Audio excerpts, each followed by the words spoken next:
Austria का एक छोटा टाउन है वैटन्स, जो टिरोल सूबे में आता है।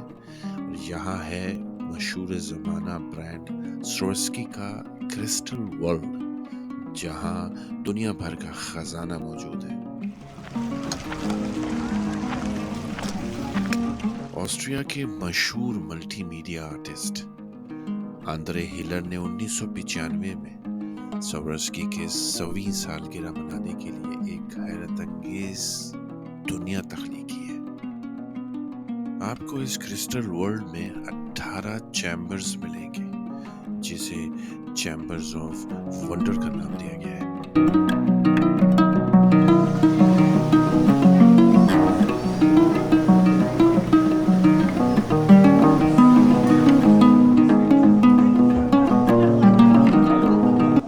चैम्बर्स को दुनिया के मशहूर आर्टिस्टों ने डिजाइन किया है, जैसे डच डिजाइनर टोट बोंजी हैं, माइकल शिमिट, ड्रैक मैकलिन, फर्नांडो रोमिरो जिनका ताल्लुक मैक्सिको से है, सल्वेडोर डाली जिनका ताल्लुक स्पेन से है, और मनीष अरोरा जिनका ताल्लुक इंडिया से है।